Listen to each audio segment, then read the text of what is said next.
Hello साथीहरु, welcome to my YouTube channel. आज फेरि अर्को भ्लग लिएर आएछु तपाईहरुलाई स्याहार्न। छोटो मिठो आज भ्लग लामो भन्दैन, टाइम छैन, धेरै भइसकेको थियो भ्लग नहालेको। आज सानो एकछिन हालौँ भनेर। आज रमजानको छुट्टी आइसकेको छ, त्यसैले गर्दा आज मार्केट जाँदैछौँ। यहाँतिर जता पाए त्यतै भिडियो पनि बनाउनु दिँदैन, अलिकति यहाँको त्यस्तो जता पाए त्यतै भिडियो जे पाए त्यो भिडियो बनाएर हाल्नुलाई अलिकति टाइट छ। त्यस कारणले गर्दा मैले भिडियो बनाउँदैन। यहाँ धेरै काम बजार गर्छ, ड्युटी के गर्नु भ्याइँदैन। जस्तो काम गर्न आएको, पैसा कमाउन आएको मान्छे भिडियो बनाएर हिँड्न हुँदैन। त्यसैले आज चाहिँ हामी मार्केट जाँदैछौँ, अलिक छिटै छुट्टी भएकोले। त्यसै कारणले गर्दाखेरि आज स्याट्टै छोटो मिठो एउटा भिडियो हालौँ भन्ने र टक्क भिडियो बनाउँदैछु। साथीहरू लाइक कमेन्ट सेयर गरिदिनु होला, सब्सक्राइब गरेर माया गरेर सब्सक्राइब पनि गरिदिनु होला। साथमा मेरो एकजना हुनुहुन्छ, मेरो जहिले पनि नछुट्ने एउटा साथी, एक मात्रै, अर्जुन तामाङ। यो मलाई कम्पनी पनि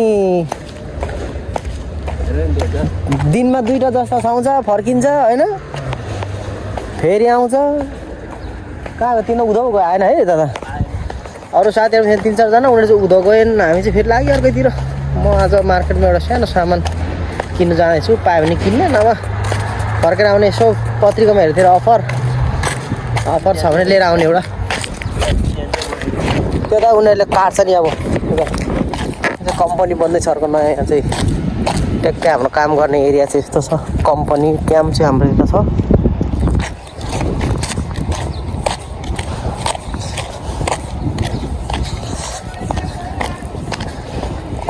अरू चौधरीहरू नजाने अरे, सोधेन हो? जाने भनेर सोध्यो त्यता। अनि कता चाहिँ जाने भनेको त?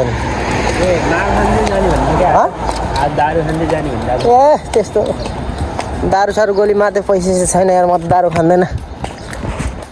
अब सुध्रे केटो पैसा अब रातो किन्ने मसँग त छ नि, तर म यहाँ चाहिँ नम्बर त 3255मा छ। यो काटिदिन्छ क्या आज।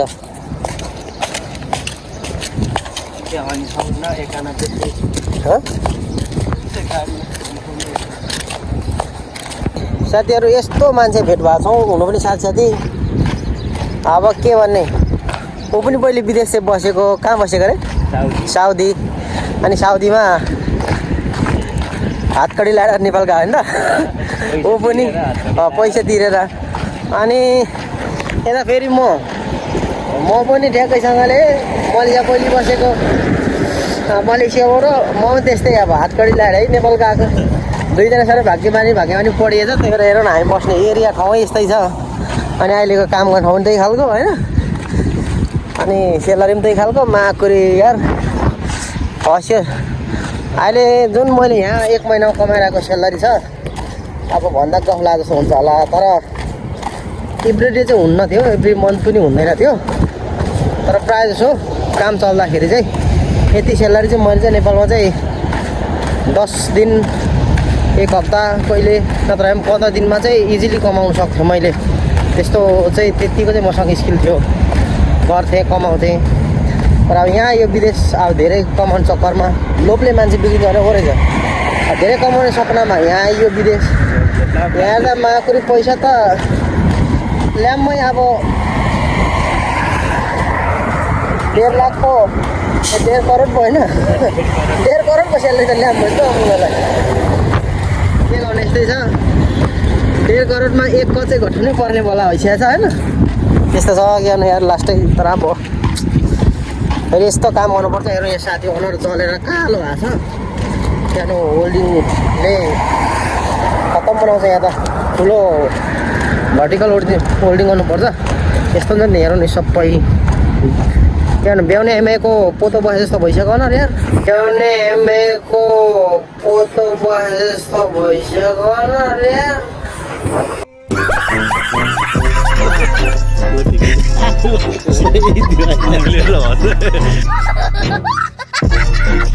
चाउरी परेर होइन।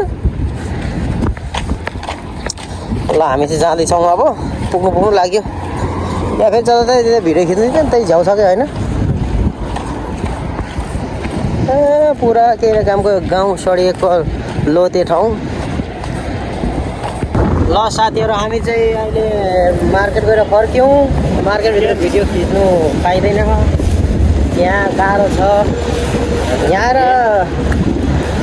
र मैले कतिवटा 2टा कि 3टा हो क्या भिडियो त मेरो युट्युब सस्पेन्डै गरिदियो। युट्युब हाल्नै दिएन, त्यो हालेको लगभग कति 10-15 मिनटमा सस्पेन्डै गरिदियो। यहाँ त्यस्तो छ यहाँको समस्या, त्यही भएर जतापाति त्यहाँको भिडियो हाल्नु दिँदैन। त्यसैले अब यहाँ पनि मैले मार्केट भिडियो चाहिँ खिचाइन। अहिले हामी चाहिँ ठ्याक्क लाएर फर्किँदैछौँ। यहाँ अलिकति समस्या छ क्या भिडियो सम्बन्धी चाहिँ, त्यसैले अब हाल्नु दिएन। झोला बोकेर त्यही मैले उहाँ चाहिँ मैले खिचिनँ।